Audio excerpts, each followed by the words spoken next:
Começa agora o programa Bem Viver, uma prosa sobre saúde, bem-estar, comida e agroecologia.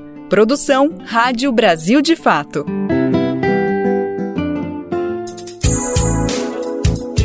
Partiu para mais uma? Tá começando mais uma semana e com ela mais uma edição do Bem Viver. Hoje é segunda-feira, dia 18 de março de 2024. Bora botar uma energia para começar essa semana bem informado, bem informada. Eu sou o Lucas Weber e te acompanho nessa próxima uma hora para atualizar as questões que estão acontecendo no Brasil e no mundo. Vamos falar sobre agroecologia, saúde, alimentação, cultura e outros assuntos importantes da política, da economia, do mundo do trabalho. Bora lá então saber o que a gente preparou para o programa de hoje que tá só começando.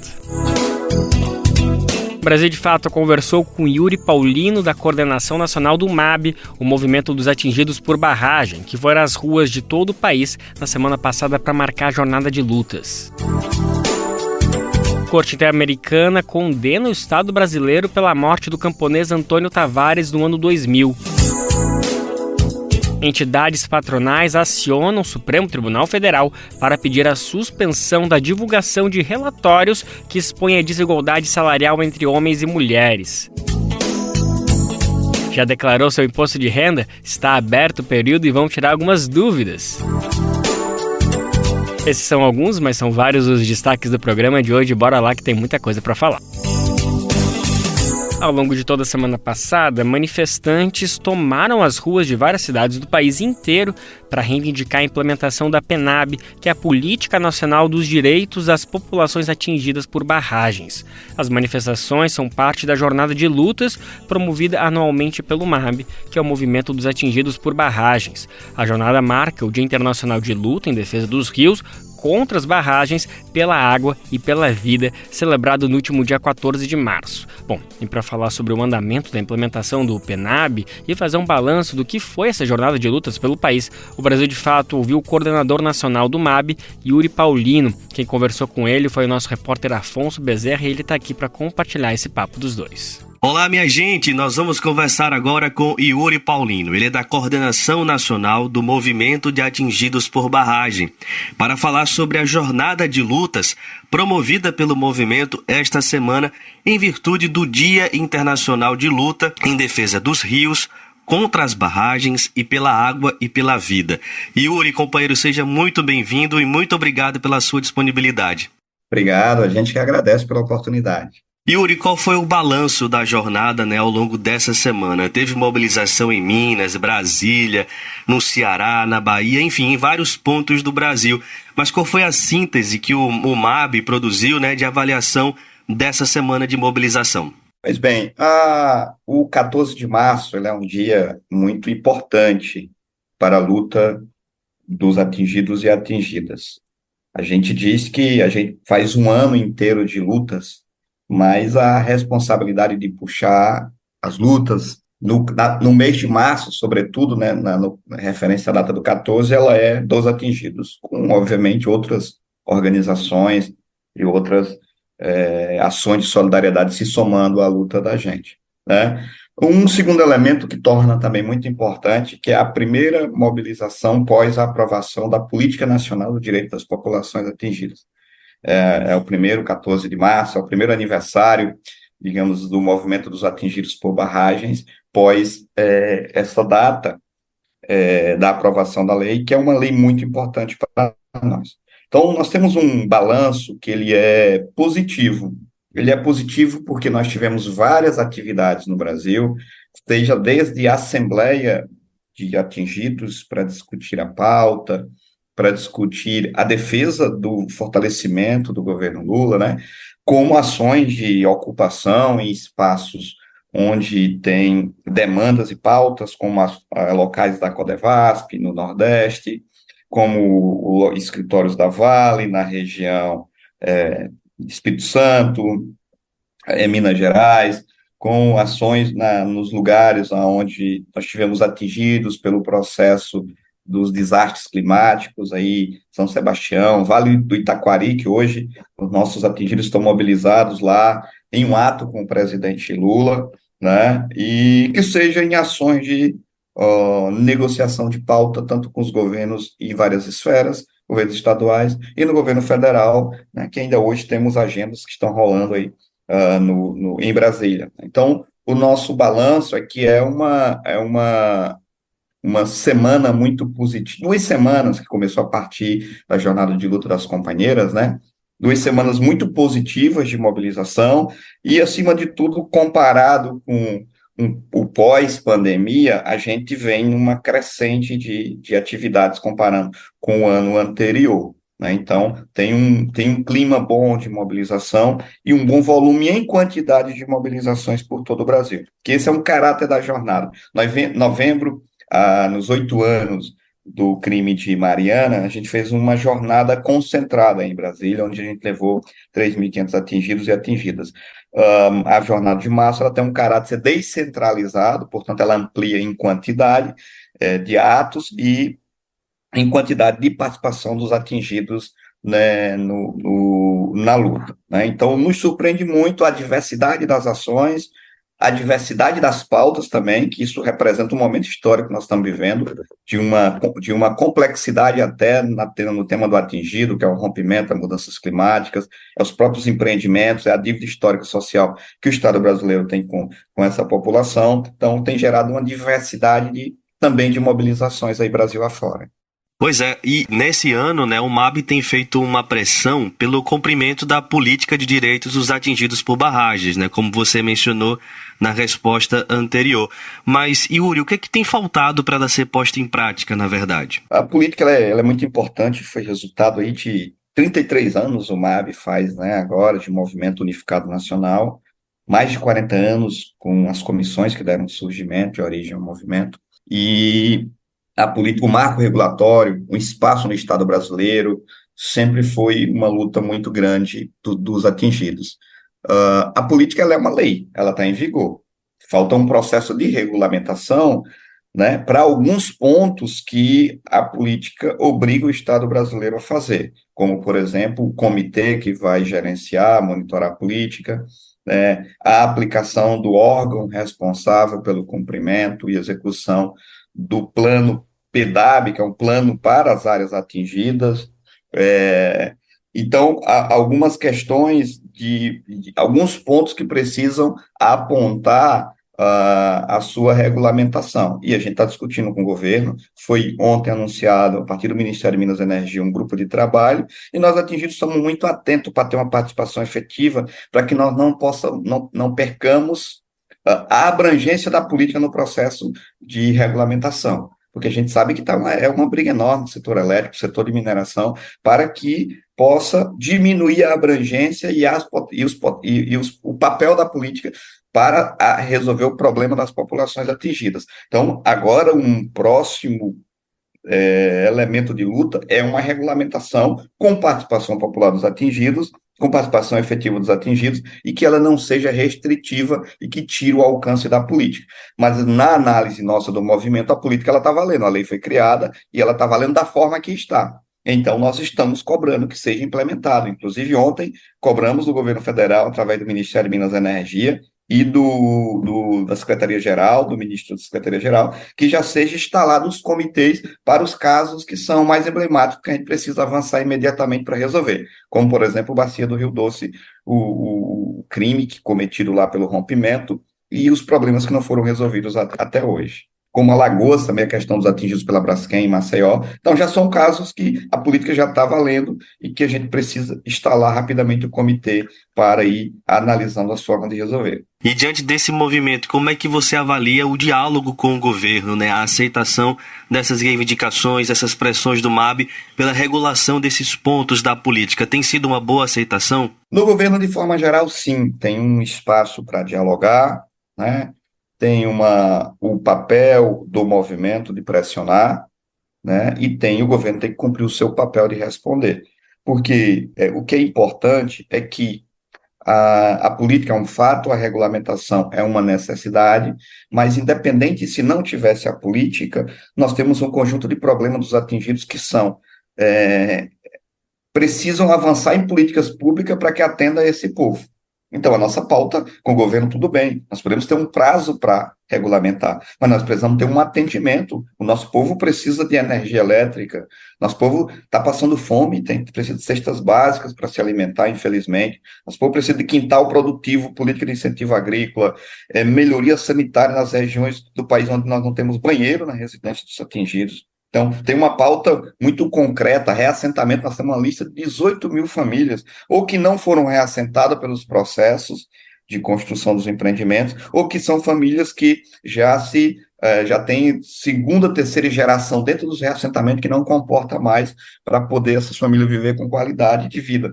Então, nós temos uma lista com 18 mil cadastros com o Instituto da Reforma Agrária, para que possamos ter uma política e uma prioridade no reassentamento dessas famílias.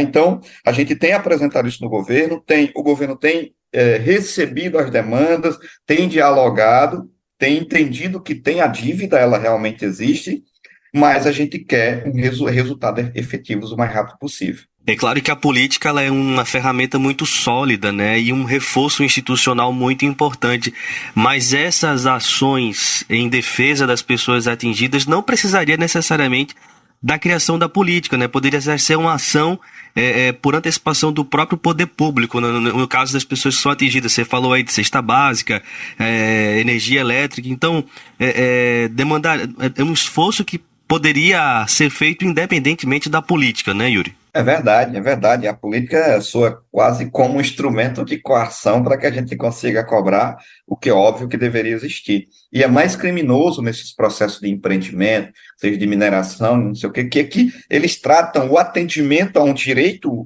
das pessoas, como saúde e educação, como compensação desses investimentos. É tipo, olha, a mineração aqui vai colocar uma escola na comunidade, então vocês deveriam agradecer a isso, porque vocês vão ter uma escola, né? Ou seja, políticas públicas que nós somos excluídos, que deveríamos receber, e que ela não pode esperar por conta da regulamentação da lei. A lei para nós é importante, é um instrumento de cobrar e de fazer que se aplique e de ter uma ferramenta que a gente consiga ter mais condições de pressionar para que seja executado.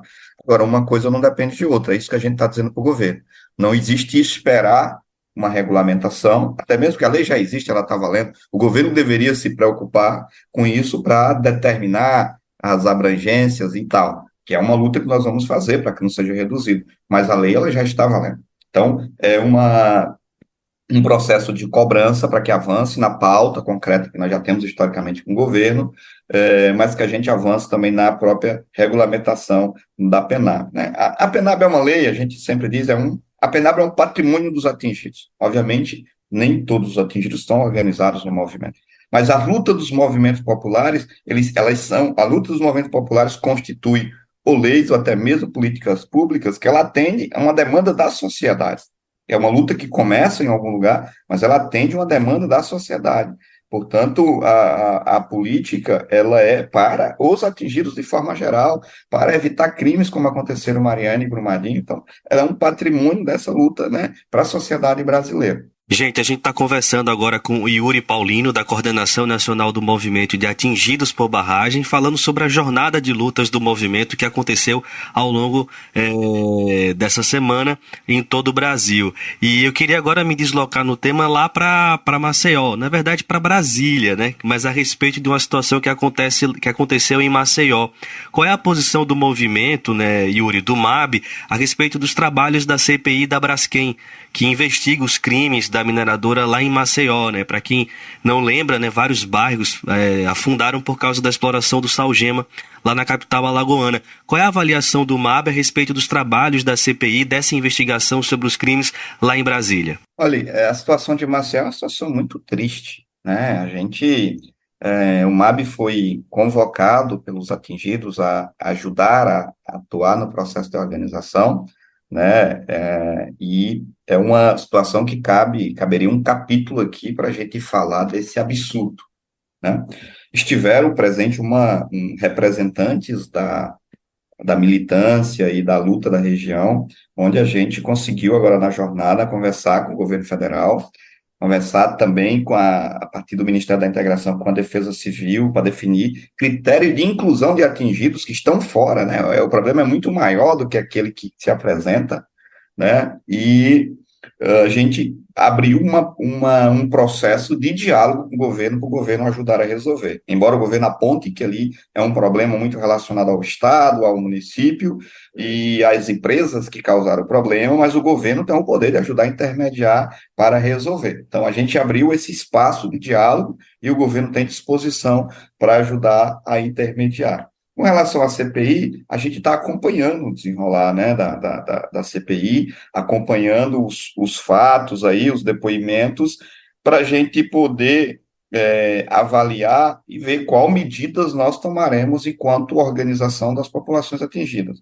O fato de Maceió é o seguinte, toda essa barbaridade que nós já vimos, escutamos, mas tem uma coisa pior, não tem um espaço onde possa se escutar as populações atingidas. Fizeram acordos, inclusive judiciais, onde não teve a participação dos atingidos, né? É criminoso as denúncias que a população lá estão fazendo, não existe critérios para a indenização das famílias, não existe critérios para relocação, existe denúncia de que a empresa está comprando áreas que pode depois servir, do nosso ponto de vista, para que eles possam fazer reinvestimento na área de turismo, né? Então, é um negócio escandaloso, né? Então, a gente está atento e espera que a CPI possa resultar, né, em um relatório que aponte para os verdadeiros culpados desse crime que acontece em Maceió. A jornada também teve atos em outros estados do Nordeste, né? A gente está falando de Alagoas, aí o caso da Braskem, mas houve mobilização, por exemplo, na Bahia e também no Ceará. Quais são os principais problemas que o MAB tem visualizado aqui na região Nordeste? Quais são os avanços da mineração, por exemplo? Ou quais são as barragens que estão em risco aqui na região? Qual é o que está no radar do MAB aqui de alerta, né? Sobretudo durante a jornada. O que é que vocês alertaram ao longo dessa mobilização? Olha, exatamente, a Bahia tem mobilização, tivemos Pernambuco e Ceará, os canais da transposição do Rio São Francisco, né? Tivemos um ato na Codevasp, em Teresina, com o pessoal da Bacia do Parnaíba. Na Paraíba, nós temos uma questão crônica, que é os assentados, as famílias atingidas pela barragem da Acauã, que não foram atendidas devidamente, né? E essa pauta, ela é isso que a pauta dos atingidos, ela é, de certa forma, difusa, e por isso que a gente precisa de um órgão de Estado que trate disso, para poder juntar essa pauta, coisa que não tem. Mas você pega na Bahia, nós temos desde a resistência à construção de barragens, a regularização fundiária, ao debate da moradia para as populações atingidas, a debate de estruturação das regiões onde a população vive e, obviamente, intencionalmente desestruturado as políticas públicas, os equipamentos públicos, para que facilite a implantação dos empreendimentos, né? Como o caso dos canais da transposição no Rio São Francisco, tem famílias que foram expulsas pelas obras que não têm água, verbas de manutenção para a tal das vilas rurais produtivas, que é um atentado ao processo de reforma agrária, 2, 3 hectares por família de terra, né, numa agrovila, um negócio assim estranho, que não é compatível com a realidade da região, com a quantidade, com o módulo fiscal que a gente precisa para as famílias sobreviver na região, famílias que não têm acesso à água, né, enfim, pauta com a Codevasp, envolve também a demanda de terra para reassentamento de famílias, né, que estão nessa lista que eu falei. Então, a gente tem uma pauta que ela é bem ampla, né, e até mesmo o próximo processo de ocupação da Equatorial Energia, por conta, depois da privatização, do problema do acesso da qualidade da energia, que tem sido um problema muito grande, assim, para nós, em vários estados. Então, tivemos como eu disse para você, um conjunto de demandas muito amplos aí na jornada de luta. Maravilha, gente, nós conversamos com Yuri Paulino, da Coordenação Nacional do Movimento de Atingidos por Barragem. Ele fez um resumo aí das principais reivindicações, das pautas e dos temas abordados pelo MAB durante a jornada de luta em defesa dos rios, contra as barragens, pela água e pela vida. Yuri, muito obrigado pela participação e por compartilhar com a gente todas essas informações. Eu só queria agradecer e pontuar mais uma coisa que para nós foi muito importante e simbólico, que foi um ato com liderança de 20 estados do movimento, em solidariedade ao povo palestino, que aconteceu ontem, dia 14, lá na Embaixada da Palestina. né? Então, a gente foi levar lá o nosso sentimento de revolta, o nosso sentimento de repúdio ao genocídio, ao massacre que está acontecendo, e dizer para eles que nós estamos na luta, né, pela paz no mundo e pela paz na Palestina, e dar um apoio aos camaradas que estão sofrendo na pele isso nesse momento. Então, acho que esse também é um dos momentos mais importantes e foi um dos momentos mais emocionantes nosso na jornada deste 14 de março. Muito obrigado, Yuri. Seguimos com a nossa programação no Bem Viver. Valeu demais, Afonso, valeu toda a equipe do MAB. Bom, vamos seguir aqui no nosso programa. Agora vamos falar sobre o imposto de renda. É um assunto aquele delicado que todo mundo gosta de empurrar para frente, mas olha aqui uma dica valiosa. Quanto antes, melhor. Pois é, o prazo para envio das declarações iniciou na última sexta-feira, dia 15, e segue até o dia 31 de maio, mas você não vai esperar até lá, né? E olha só, esse ano tem algumas mudanças importantes para o contribuinte ficar de olho. Quem vai explicar melhor que mudanças são essas, o que a gente precisa ficar atento é Douglas Matos. E começou o prazo para enviar a declaração do Imposto de Renda de 2024, ano base 2023, para a Receita Federal. A data final para encaminhar o documento é 31 de maio, às 23 horas e 59 minutos. No total, a União espera receber cerca de 43 milhões de declarações, aproximadamente 41 milhões foram entregues no ano passado. O contribuinte com conta prata ou ouro no portal gov.br pode preencher a declaração por meio do programa IRPF 2024, que pode ser baixado no site da Receita Federal. Também é possível fazer o documento pelo aplicativo Meu Imposto de Renda ou de forma online pelo portal ECAC, que é o Centro Virtual de Atendimento. A declaração deste ano traz mudanças em relação ao ano passado. Uma delas é o aumento do limite que isenta o contribuinte do imposto de renda para R$ 30.639,90. No ano passado, esse limite era de cerca de R$ 28.500. Também houve aumento dos valores em relação ao patrimônio mínimo e à renda de atividade rural isenta e não tributada. Outra mudança é que a lei que determinou a tributação de offshores e os fundos exclusivos trouxe novas obrigações para declarar o imposto de renda. Os valores de dedução, no entanto, não mudaram, até R$ 2.275,08 por dependente, até R$ 3.561,60 por pessoa em despesas com educação de até R$ 16.754,34. Por quem opta por desconto simplificado. Não há limite de dedução para despesas médicas, de hospitalização e de planos de saúde, comprovadas com nota fiscal ou declaração de serviços médicos de saúde, o DMED. Quem enviar a declaração fora do prazo determinado pela Receita Federal deve pagar multa de 1% sobre o imposto devido, com um valor mínimo de R$ 165,74 ou de 20% do imposto devido, prevalecendo o maior valor. As restituições estão definidas em 5 lotes de acordo com as seguintes datas: 1º de maio, 28 de junho, 31 de julho, 30 de agosto e 30 de setembro. Deve declarar quem ganhou mais de R$ 30.639,90 de renda tributável no ano em salário, aposentadoria, aluguéis ou outras fontes tributáveis.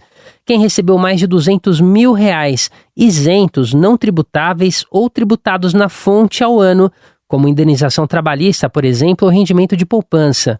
O mesmo vale para quem teve ganho na venda de bens como casas e carros, entre outros, ou quem vendeu mais de R$ 40 mil em ativos nas bolsas de valores de mercadorias, de futuros e assemelhadas. A regra vale ainda para quem obteve lucro de qualquer valor sujeito à cobrança de imposto de renda na venda de ativos em bolsa de valores. Obteve receita bruta de atividade rural acima de R$ 153.199,50 ou era proprietário de bens de mais de R$ 800 mil, entre outras regras. De São Paulo, da Rádio Brasil de Fato, locução Douglas Matos. E como a gente sabe, muitas pessoas tendem a deixar essa tarefa de preencher a declaração do imposto de renda para a última hora. Tá falando uma dessas pessoas aqui, né? O que pode levar a erros na hora do preenchimento e o contribuinte ficar com dívidas com o leão. Então, para evitar esse tipo de embaraço, a gente reforça para todo mundo que está nos acompanhando que é bom se adiantar e não perder tempo, fazer logo o preenchimento com calma e sem pressa. Estou falando isso para mim mesmo também. Assunto importante aqui no Bem Viver. A Corte Interamericana de Direitos Humanos condenou o Estado brasileiro pela morte do camponês Antônio Tavares, que ocorreu em maio do ano 2000. A sentença foi publicada na última quinta-feira, dia 14. A Corte determinou o pagamento de indenizações à família de Tavares e a outras pessoas atingidas durante esse episódio trágico de repressão e violência policial que aconteceu no Paraná. Vamos saber mais detalhes dessa condenação? Quem está aqui para falar sobre isso é Douglas Matos. O Estado brasileiro foi condenado pela Corte Interamericana de Direitos Humanos pela morte do camponês Antônio Tavares e pelos ferimentos causados a outras 185 pessoas, integrantes de uma caravana do MST, o Movimento dos Trabalhadores Rurais Sem Terra, que sofreu repressão policial no estado do Paraná em maio do ano 2000. A sentença foi publicada nesta quinta-feira, dia 14. A Corte determinou o pagamento de indenizações que, somadas, chegam a $800 mil, algo próximo de R$4 milhões, para a viúva e para os 5 filhos de Tavares. Além disso, ordenou o pagamento de indenizações que vão de 15 a 20 salários mínimos a outras pessoas que foram atingidas no ataque, além do fornecimento de tratamento médico, psicológico e psiquiátrico gratuito às pessoas feridas. Em entrevista ao Brasil de Fato, antes do julgamento, a coordenadora de incidência internacional da Terra de Direitos, Camila Gomes, afirmou que a expectativa de condenação era grande. Isso pelo fato de o caso em questão se enquadrar em todos os pré-requisitos previstos pela Corte Interamericana de Direitos Humanos, como ser grave, emblemático e não ter tido uma resposta adequada por parte das autoridades e instituições do país onde ocorreu o crime. Porque, pelo direito internacional, quando o Brasil ratifica a Convenção Americana de Direitos Humanos, ele se compromete a respeitar um extenso rol de direitos, mas ele se compromete também a, no caso de uma violação, mobilizar todas as suas instituições para poder promover reparação, para poder promover justiça. Então, quando a gente tem uma sentença condenatória da Corte, significa que a gente está falando de casos muito graves, geralmente de violações a direitos que são sistemáticas, que são estruturais, que se repetem em diferentes partes do país, e em relação às quais as instituições públicas não têm conseguido dar uma resposta eficaz, uma resposta diligente, em alguns casos não consegue dar nenhuma resposta. A sentença divulgada nesta quinta-feira determinou ainda a realização de um ato público de reconhecimento da responsabilidade do Estado brasileiro sobre o caso e a inclusão de um conteúdo nas atividades de formação das Forças de Segurança do Paraná, além da adoção de medidas para a proteção do monumento erguido em homenagem a Antônio Tavares, no município paranaense de Campo Largo. As determinações foram encaminhadas formalmente ao Ministério das Relações Exteriores. No entanto, a sentença é dirigida ao Estado brasileiro como um todo, o que inclui União, estados e municípios. Diferentes órgãos em todas essas esferas terão de cumprir partes da sentença, portanto, isso será acompanhado de perto pela Corte. Ainda de acordo com a ativista Camila Gomes, na prática, o que ocorre são as chamadas garantias de não repetição. São medidas estruturais que o Estado precisa adotar para que essas violações não voltem a acontecer com outras pessoas, né? Então, nesse caso, determinações que estejam relacionadas a que asseguram o direito de acesso à terra, um direito a uma alimentação saudável, a garantia de que as pessoas possam reivindicar direitos num contexto de segurança e que as autoridades públicas, ao invés de agir com violência, impedindo a manifestação, que as autoridades públicas ajam para proteger as pessoas que querem se manifestar, que o Estado seja muito diligente na investigação de crimes cometidos contra pessoas que lutam por direitos. O episódio alvo do julgamento na Corte Interamericana de Direitos Humanos ocorreu em 2 de maio do ano 2000, quando um grupo de mais de 1.500 integrantes do MST sofreu a repressão policial, com uma tropa de agentes que bloqueou a rodovia BR-277 e usou armas de fogo para impedir a chegada de uma comitiva de 50 ônibus à capital paranaense. Antônio Tavares, que tinha 38 anos, era casado com 5 filhos e foi atingido e morreu depois que ele e outros passageiros desceram do ônibus. No mesmo contexto, trabalhadoras e trabalhadores ficaram feridos e não receberam socorro. A análise do caso pela Corte, vinculada à OEA, Organização dos Estados Americanos, começou em fevereiro de 2021. Em junho do ano seguinte, ocorreram audiências na Costa Rica com a presença da viúva de Tavares, Maria Sebastiana, da sobrevivente Loreci Lisboa, de organizações representantes das vítimas e de integrantes dos governos do Brasil e do Paraná, representando o Estado brasileiro. As entidades que fizeram a denúncia destacam que o contexto da época no Paraná era de muita violência contra trabalhadores e trabalhadoras no campo, com criminalização da luta pelo direito à terra, ameaças e assassinatos, como os de Diniz Bento da Silva, conhecido como Teixeirinha, Sebastião Camargo e Sétimo Garibaldi. O país já foi sentenciado pela corte pela morte de Garibaldi. Um inquérito policial instaurado na época, dias após o assassinato de Antônio Tavares, terminou com o arquivamento do caso. O argumento foi de que os agentes atuaram com estrito cumprimento do dever legal.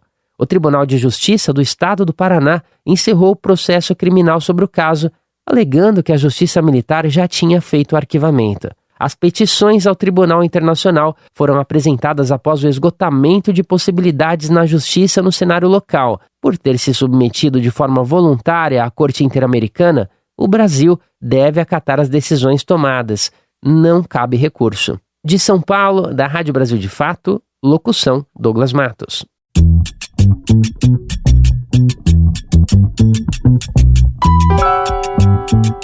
Oi pessoal, eu sou Rosana Fernandes, da Coordenação Política Pedagógica da Escola Nacional Florestan Fernandes, e hoje eu tenho um convite especial para você. A Escola Nacional Florestan Fernandes precisa do seu apoio para continuar promovendo a formação política da classe trabalhadora.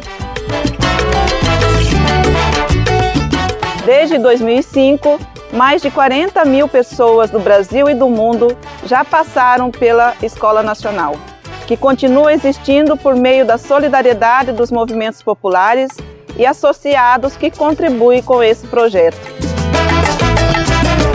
Conheça o trabalho e seja um amigo da Escola Nacional Florestan Fernandes. Acesse www.amigosenff.org.br e saiba mais.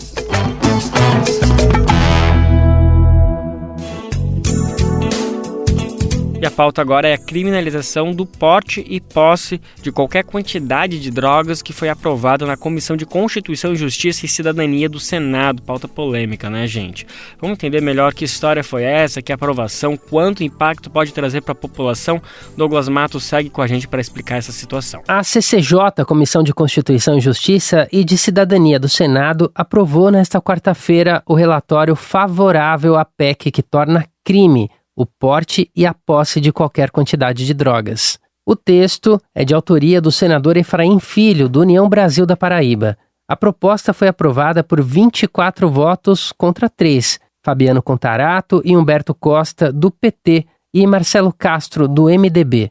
Agora, a PEC deve ser enviada ao plenário do Senado Federal, onde precisa ser aprovada em 2 turnos por 3/5 dos senadores.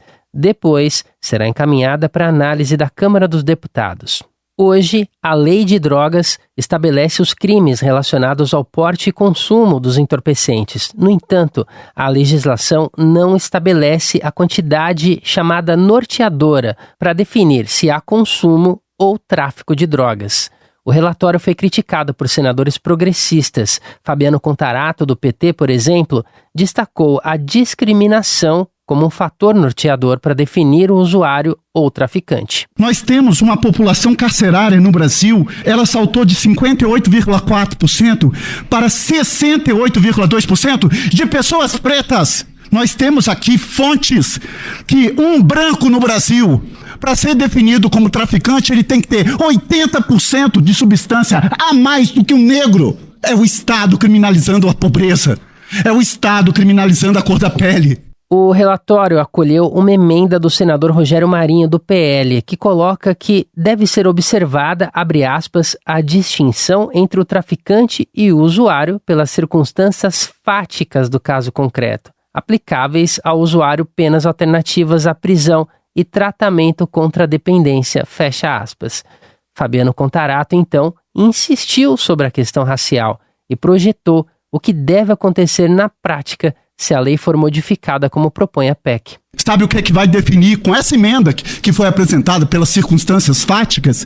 Que um pobre preto num local de bolsão de pobreza, vilipendiado nos seus direitos elementares, como falta de saneamento básico, iluminação pública, educação pública de qualidade, saúde pública de qualidade, ele for flagrado com um cigarro de maconha, as circunstâncias fáticas ali vai ser a cor da pele e o local do crime, e que ele vai ser atribuído tráfico de entorpecente.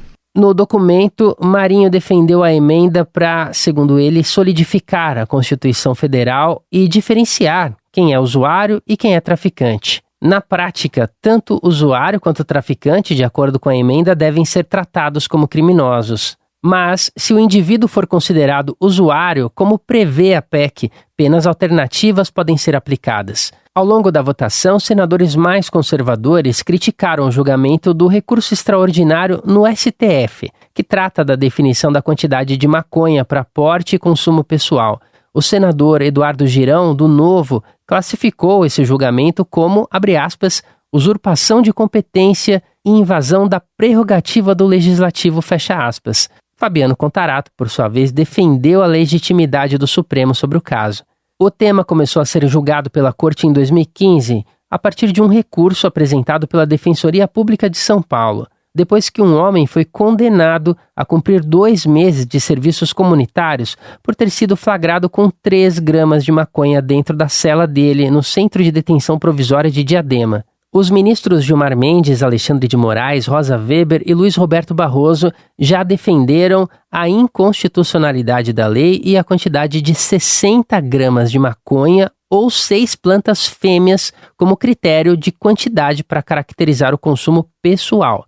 O ministro Edson Fachin também concorda sobre a questão inconstitucional, mas entendeu que o legislativo deve estabelecer os limites e os critérios. Já os ministros Cristiano Zanin, Cássio Nunes Marques e André Mendonça são favoráveis à legislação atual. Zanin e Marques defendem que o critério para caracterizar o uso pessoal deve ser a quantidade de 25 gramas ou 6 plantas fêmeas. Já André Mendonça delimita a quantidade em 10 gramas. O julgamento foi suspenso no último dia 6 de março, depois que o ministro Dias Toffoli pediu vista, ou seja, mais tempo para analisar o tema. Ainda faltam votar Carmen Lúcia e Luiz Fux.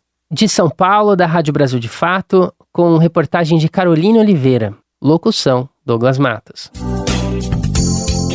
Não sai daqui não, Douglas, porque já que a gente está falando da política e criminalização, a gente vai falar agora sobre as manobras que a bancada da bala tem preparado para tentar emplacar pautas que buscam endurecer o sistema penal brasileiro ainda mais. Então conta pra gente, Douglas Matos, todas essas artimanhas que essa bancada está fazendo lá no Congresso Nacional. Com o ano legislativo ganhando velocidade após o Carnaval, a bancada da bala prepara um combo de pautas para tentar emplacar na Câmara dos Deputados, a contragosto do governo. As medidas tramitam em diferentes trincheiras. Uma das frentes de atuação do grupo é o plenário, onde deve ser votada até a próxima semana a proposta que acaba com as saídas temporárias de detentos do sistema prisional, conhecidas como saidinhas, objeto do projeto de lei 2253 de 2022. Outra proposta da bancada da bala impõe um mínimo de 25 anos de cadeia para criminosos que reincidam pela terceira vez. Há ainda o projeto que modifica o Código Penal para endurecer penas de diferentes crimes, entre eles o estelionato, e uma medida que converte em área de segurança os espaços que abrigam complexos prisionais federais, distritais e estaduais. Essa última endossada também pela fuga de detentos da Penitenciária Federal de Mossoró, no Rio Grande do Norte, que há cerca de um mês vem desafiando o governo Lula, especialmente o Ministério da Justiça. Como de praxe, o jogo deverá depender também do humor e dos interesses de Arthur Lira diante da gestão, uma vez que cabe ao presidente da casa decidir sobre colocar ou não um projeto em pauta no plenário. Nesse pano de fundo, o analista político Antônio Augusto de Queiroz, conhecido como Toninho, vê um Arthur Lira que tende a buscar algum equilíbrio entre uma postura mais pró-governo e o atendimento a pautas desses grupos mais conservadores. Mas eu não sei até que ponto ele vai conseguir segurar isso, embora ele esteja dependendo agora do governo no período pós vencimento do mandato dele. Para o atual governo, as dificuldades criadas pela bancada da bala são latentes e reais. A administração do PT vive embaraços diante dos temas patrocinados pelo grupo, porque a agenda punitivista do segmento tem caráter apelativo e midiático e mexe com temas sensíveis para a população, especialmente no cenário de massificação da violência no país nas últimas décadas.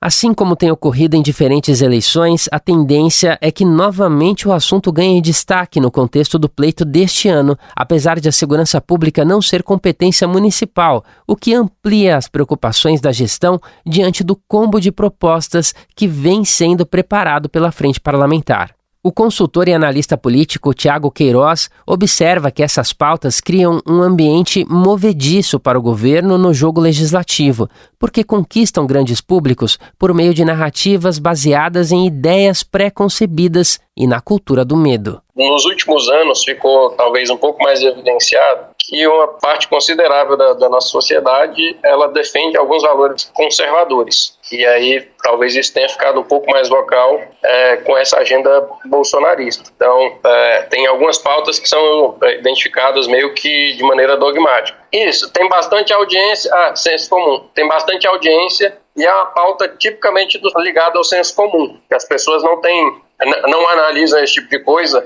de uma maneira racional ou com base em estudos, estatísticas. É basicamente pelo achismo.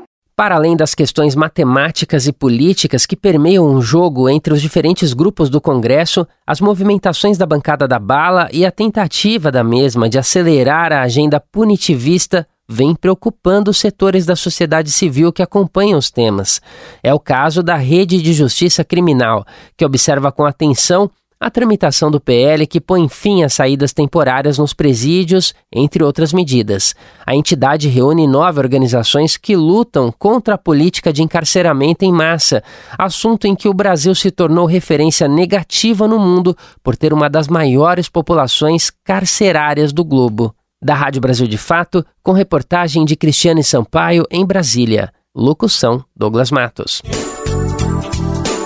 A gente repercutiu, na semana passada, aqui no Bem Viver, os 6 anos da morte de Marielle Franco e Anderson Gomes. Inclusive, a gente ouviu a irmã de Marielle Franco e a atual ministra da Igualdade Racial, Aniele Franco, para falar justamente, entre outras coisas, sobre a investigação do caso. Pois é, a gente vai voltar a falar sobre esse tema porque nos últimos dias teve desdobramentos a respeito. Na semana passada, teve a nomeação do ministro Alexandre de Moraes, do Supremo Tribunal Federal, como relator do caso lá na Suprema Corte. O caso foi encaminhado ao Supremo após um parlamentar ter sido mencionado nas investigações. A gente não sabe exatamente quem é, né? Tem algumas suspeitas, mas o que importa é que agora o caso está lá no STF. Douglas Matos está aqui para explicar o que isso implica na prática. O ministro Alexandre de Moraes foi sorteado como relator da investigação no STF do assassinato da vereadora do PSOL Marielle Franco e do motorista Anderson Gomes. O inquérito foi enviado para a corte pelo ministro do Superior Tribunal de Justiça, Raul Araújo, depois que um parlamentar com foro privilegiado foi incluído nas investigações. O nome do parlamentar envolvido não foi divulgado, nem o grau de participação dele no caso, que está sob sigilo. O foro privilegiado garante que deputados federais e senadores sejam investigados e julgados somente pela Suprema Corte.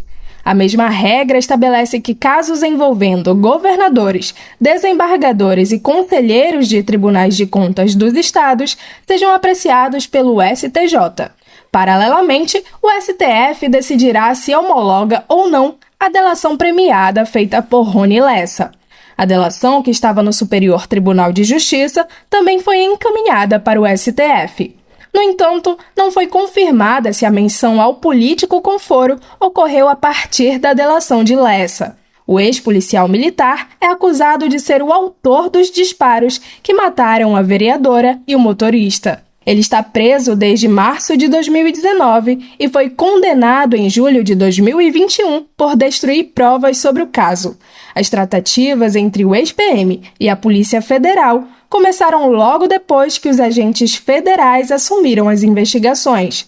Isso ocorreu em fevereiro do ano passado, após decisão do governo Lula. O caso completou 6 anos no último dia 14, quando familiares, amigos e outras vítimas de violência protestaram contra o assassinato. Da Rádio Brasil de Fato, com informações da redação em Brasília, locução Denise Salomão. Um manifesto em defesa da liberdade de expressão foi lançado na última quinta-feira por organizações internacionais de autores, editores, livreiros e bibliotecas. O documento é uma reação ao crescente episódio de restrição e censura de livros no mundo. A gente falou sobre isso na semana passada, né? A gente conversou com o autor Jefferson Tenório, que escreveu o livro O Avesso da Pele, que está sendo alvo de censura aqui no Brasil. Quem vai explicar mais dessa mobilização é Fabiane Sampaio, da Rádio Agência Nacional. Um manifesto em defesa da liberdade de expressão foi lançado nesta quinta-feira por organizações internacionais de autores, editores, livreiros e bibliotecas. O documento é uma reação aos crescentes episódios de restrição e censura de livros no mundo. No Brasil, o caso mais recente envolveu o livro O Avesso da Pele, do escritor Jefferson Tenório, censurado em escolas de Santa Cruz do Sul, no Rio Grande do Sul. Tudo começou quando a diretora de uma unidade afirmou em um vídeo que a publicação usa palavras de baixo calão e descreve cenas de atos sexuais. 3 estados, Goiás, Mato Grosso do Sul e Paraná, teriam recolhido o livro das escolas públicas com a alegação de que ele contém linguagem imprópria. Esse cenário de censura a livros também avança nos Estados Unidos. De acordo com a Associação Americana de Bibliotecas, o banimento e contestação de livros em escolas aumentou 65% em 2023 no país, em comparação com os números de 2022, atingindo o nível mais alto já documentado. Mais de 4.200 títulos de livros foram alvos de censura, número maior que os dos 2 anos anteriores somados. Em uma postagem nas redes sociais, Jefferson Tenório disse que é curioso que os trechos do livro destacados pela diretora tenham causado mais incômodo do que o racismo, a violência policial e a morte de pessoas negras abordados na publicação. O escritor afirmou ainda que não é aceitável qualquer tipo de censura ou movimentos autoritários que prejudiquem estudantes de ler e refletir sobre a sociedade em que vivemos. Sevane Matos, presidente da CBL, Câmara Brasileira do Livro, uma das signatárias do Manifesto Internacional, afirmou que a censura de livros, além de violar o direito à liberdade de expressão previsto na Constituição brasileira, também prejudica o acesso ao conhecimento e à cultura. A censura de livros é atacar ainda o programa PNLD, a educação e a formação de cidadãos e cidadãs. O futuro do Brasil e o combate às desigualdades sociais dependem do crescimento intelectual amplo e igualitário de sua população, e o livro tem um papel imprescindível. O que estamos assistindo é um inaceitável ataque à liberdade de expressão, pilar fundamental para a democracia e para o desenvolvimento de um país. O livro O Avesso da Pele foi incluído no Programa Nacional do Livro Didático em 2021 por recomendação de professores, mestres e doutores que compõem a banca de avaliadores do Ministério da Educação. Ele foi adotado em centenas de escolas pelo Brasil. A publicação venceu o Prêmio Jabuti de 2021 na categoria Romance Literário e teve direitos de publicação vendidos para mais de 10 países. Da Rádio Nacional no Rio de Janeiro, Fabiana Sampaio. Um grupo de 70 poetas e escritores dos Estados Unidos visitaram Cuba para realizar atividades culturais e exigir o fim do bloqueio. A iniciativa foi coordenada pelo artista e ativista político Andy Shalal e pela escritora Alice Walker, ganhadora do Prêmio Pulitzer. O Brasil de Fato acompanhou tudo de perto, diretamente da ilha caribenha, e a gente vai saber mais detalhes de como foi esse evento. Quem está aqui para contar para a gente é Marina Duarte de Souza.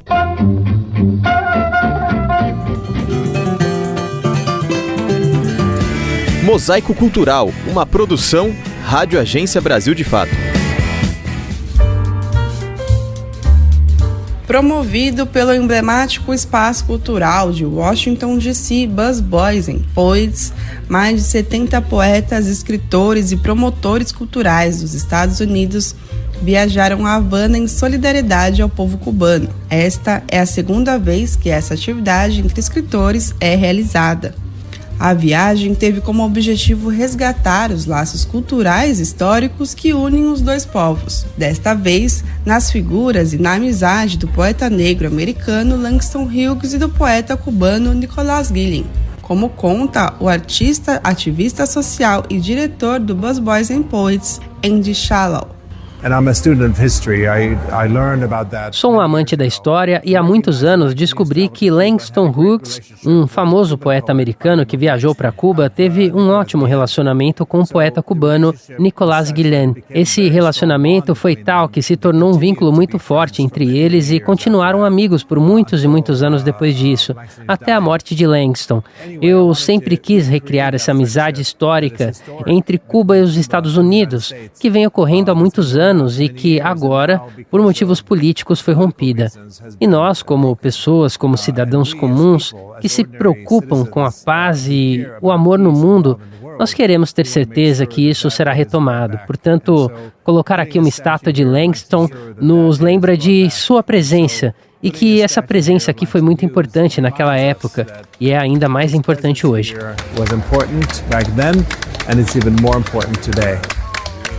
A delegação foi acompanhada pela renomada escritora e ativista Alice Walker, autora da obra Cor Púrpura e a primeira mulher negra a receber o prêmio Pulitzer. Na Ilha Caribenha, ela foi condecorada pelo governo cubano com a medalha Aide Santa Maria, em reconhecimento ao fortalecimento aos laços culturais e políticos dos Estados Unidos e Cuba. A escritora fala sobre a homenagem do evento. Este é um exemplo, e é como se estivéssemos olhando para um poema, dito pela humanidade. É por isso que é tão comovente, porque um poema da humanidade nos lembra que temos poder. Não somos fracos como eles querem que pensemos que somos. E é em um lugar como este que homenageamos Nicolas Guillen e Langston Hughes. Isso nos faz perceber que temos memória, e as memórias são poderosas. Sem memórias, não podemos seguir em frente. Temos de nos lembrar de quem estava aqui antes e entender profundamente que eles estavam aqui nos vendo. A poetisa e dramaturga cubana Nancy Molejon ainda acrescenta: espírito de todo encontro é de esperança. O espírito de toda reunião é de esperança e de busca de um caminho para as relações entre os povos. Nunca fomos contra o povo americano. Tivemos problemas entre sucessivas administrações, um governo e outro. Mas nós não. As pessoas precisam se relacionar umas com as outras e entender que somos iguais. Esta é uma prova maravilhosa de que podemos ter um intercâmbio, um bom diálogo, um intercâmbio nutritivo, uma troca que nos torna melhores e que mostra que um mundo melhor é possível. Que um mundo melhor é possível. A amizade entre Nicolas Guillen e Langston Hughes foi marcada pelo amor à arte e pelo compromisso com as lutas pelas causas justas. Em suas obras, as poesias cantam contra a opressão, o racismo, o autoritarismo e pela emancipação dos povos. A delegação busca redescobrir esse amor e essa amizade, mas também esse compromisso que faz da arte uma poderosa bandeira contra o mundo marcado pela guerra e pela miséria, como ressalta Andy Shallow. Acho que a cultura, como sabemos, nos toca o coração. E quando o nosso coração é mudado, a nossa mente segue muito rapidamente esse coração. Às vezes, a cultura pode abrir oportunidades, um caminho para nos levar a um lugar que é muito melhor do que aquele que estamos. Portanto, acho que, às vezes, não usamos arte suficiente, não usamos cultura suficiente para podermos avançar em nossos interesses. Eu acho que precisamos de mais disso. Nunca teremos arte e poesia suficientes. E isso faz muito mais sentido do que construir bombas, colocar fronteiras e erguer muros. Isso não é útil e também não é muito econômico. E é muito caro fazer essas coisas. A arte, você pode fazer a partir do nada. You can make art out of nothing. Alicia Bird, membro da delegação estadunidense, destaca o poder de conexão e ressonância da poesia. Acho que temos experiências de vida em comum. Temos muitos pontos em comum que às vezes não são realmente mostrados, porque talvez nosso idioma seja diferente, porque estamos em lugares geograficamente diferentes. Mas, novamente, as palavras que são expressas na poesia têm uma ressonância universal. Quando ouvimos um poema, sabemos que ele nos atinge no coração. E acho que é importante que possamos ouvir poesia nas casas uns dos outros, para que saibamos que há um ponto em comum aqui, que há uma conexão cultural que compartilhamos. De São Paulo, Marina Duarte de Souza, com reportagem de Gabriel Vera, de Havana, Cuba, para a Rádio Brasil de Fato.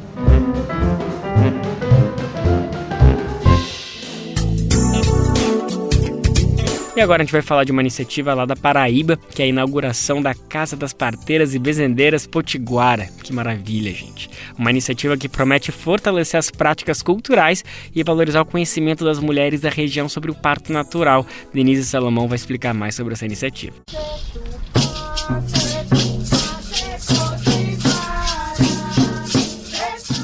O parto tradicional indígena traz o acolhimento familiar, o cuidado das parteiras com as mulheres gestantes, promove aconchego e segurança. Tudo isso era feito no ambiente doméstico. Isso porque desde a última sexta, as mulheres indígenas terão a Casa das Parteiras e Benzedeiras Potiguara da Paraíba, inaugurada na Aldeia Forte, em Baía da Traição. A entidade conseguiu uma doação por meio de um fundo da instituição Ela Mais Doar para Transformar, no valor de R$ 45 mil. A casa deve funcionar com foco na atenção e cuidado à saúde da mulher e das crianças em todas as fases da vida.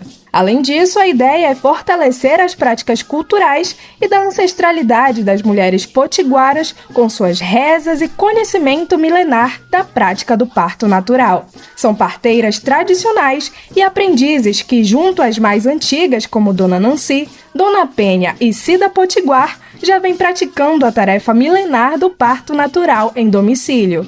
Além do Instituto Elas, outras instituições e entidades, inclusive governamentais, estão dando apoio à iniciativa, como a FUNAI e a Secretaria da Mulher de Baía da Traição.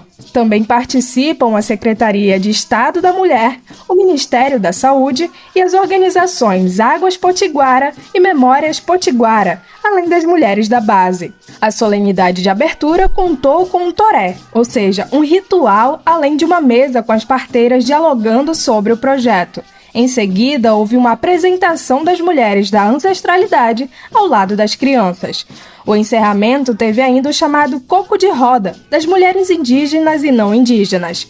As práticas potiguaras se diferenciam de outras porque no parto natural, as mulheres e seus bebês escolhem a forma como querem a posição.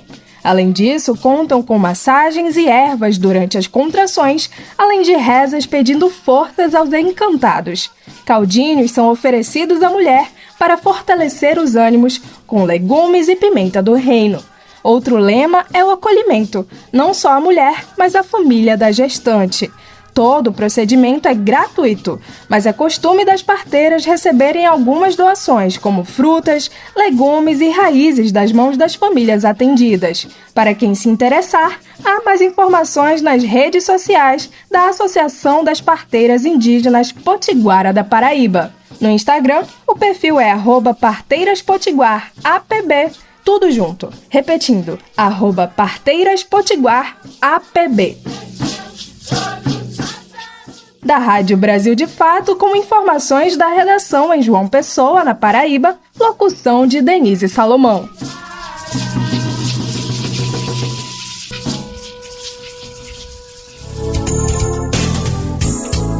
Estão abertas as inscrições para a primeira etapa do Circuito Escolar Paralímpico de 2024. Do dia 13 ao dia 20 de abril vai acontecer a primeira etapa do circuito e o Comitê Paralímpico Brasileiro abriu as inscrições para as disputas de tênis de mesa, judô e badminton. O circuito será no Centro de Treinamento Paralímpico, em São Paulo, e as inscrições são gratuitas. A faixa etária vai de 8 a 17 anos e tem como objetivo estimular a participação dos estudantes com deficiência física, visual e intelectual. Fica a dica, são exatamente para você. Passe esse convite adiante, é muito importante que todo mundo fique sabendo do Circuito Escolar Paralímpico deste ano que está com as inscrições abertas. Pronto, e assim a edição do Bem Viver de hoje fica por aqui, não sem antes agradecer a tua audiência, a tua companhia e te convidar para amanhã a gente voltar nessa mesma horário, nessa mesma prosa, para falar sobre tudo o que está acontecendo no Brasil e no mundo. Você pode nos acompanhar pela Rádio Brasil Atual 98,9 FM na Grande São Paulo ou pelo site radiobrasildefato.com.br para o mundo inteiro por meio da internet. O programa vai ao ar em diversas rádios pelo país e a lista completa de emissoras que retransmitem o Bem Viver você encontra no nosso site, na matéria de divulgação diária do programa. Aqui a gente aproveita para agradecer esses veículos por estarem com a gente.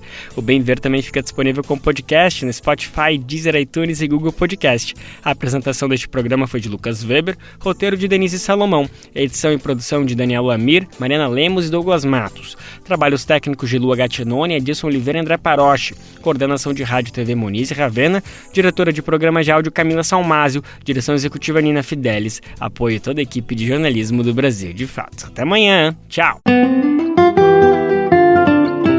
Você ouviu o programa Bem Viver, uma prosa sobre saúde, bem-estar, comida e agroecologia. Produção Rádio Brasil de Fato.